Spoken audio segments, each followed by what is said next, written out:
Okay. Ito yung house na nakuha ko simula nung nagtrabaho ako as OFW sa Taiwan. Pero hindi pa siya bayad. Yan yung tinitirahan ko ngayon. Itutur ko kayo. Yan. Kakalipat lang namin dito recently. Tapos, ayan, yung harapan. Tapos, konti lang kami ditong lumipat. O, ayan o. Ayan pa lang ang lumipat. Tsaka, ayun. Yun, yung may kotse. Diba? Tapos, yan yung subdivision. O. Dito ako naglalakad kapag umaga. Wala pang tao. O, wala pang lumilipat. Yan. Yan ang nilalakaran ko kapag umaga. Dead end siya. Yan. Yan, kabilang subdivision na. O, wala pang nakatira. 3 pa lang kaming lumipat dito sa may building yan. Ay, sa may side na yan, o. Ang advantage ng konti pa lang kayo, eto, kaya pwede mong gawin lahat ng hindi ako naka-face mask ngayon habang naglalakad. Yan. Yan ang nilalakaran ko. Nagja-jogging ako. Kasama ko yung dog ko. Minsan nagbabike ako. O, ayan. Hanggang dun. Hanggang dun sa dulo pa.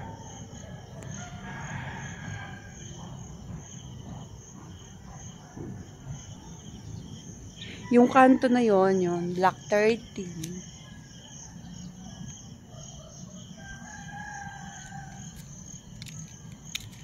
Ayan.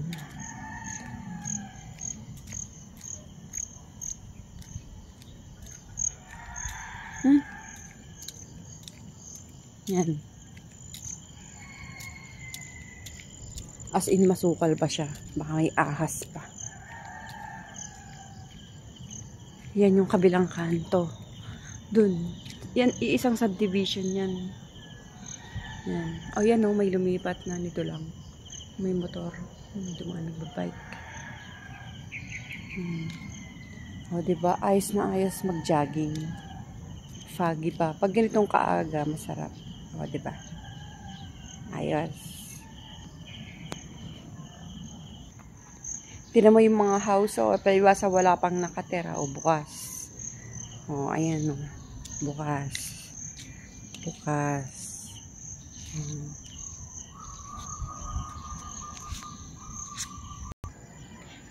O, yan yung aking ginaging.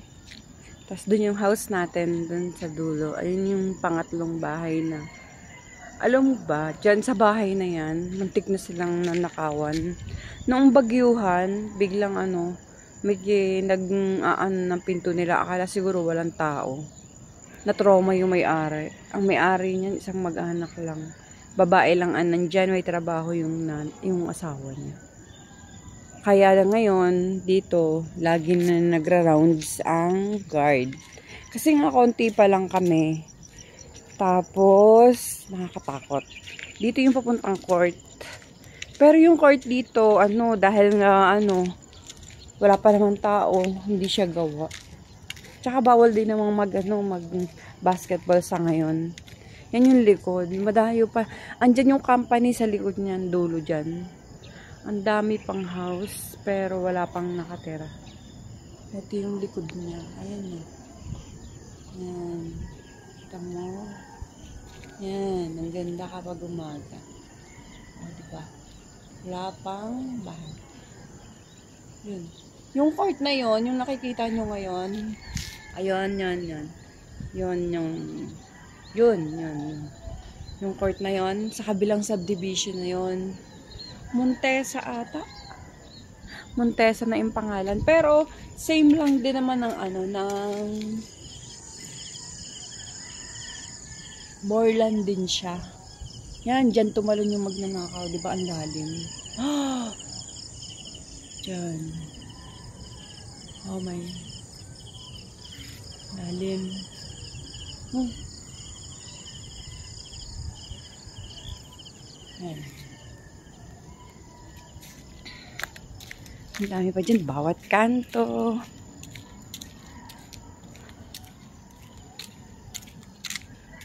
Kasi highway yun. Highway yun. Yung gitna doon, yun. Highway doon. Tapos, yung kabila, same lang din ang subdivision na to. Kaya nga, sobrang laki ng subdivision na to. Kasi kung gaano kalaki yung pinapakita ko ngayon dito, ganun din kalaki sa kabila. Oo, same lang. Yan, bawat kanto hanggang dulo pa. Ewan ko lang kung kailan lilipat yung mga tao dito. Ayun, sira na yung bintana.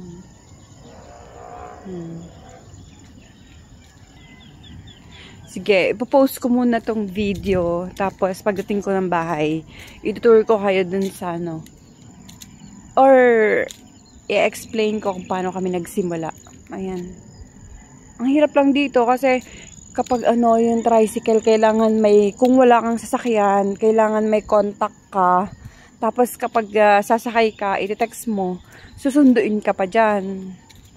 Kaya yon, kasi nga, konti pa lang. Yun yung mga disadvantage ng mga bagong lipat, tas yung kaunahang naglilipat. Siguro kapag dumami na dito, marami nang mag-tricycle, may pila na, ganun.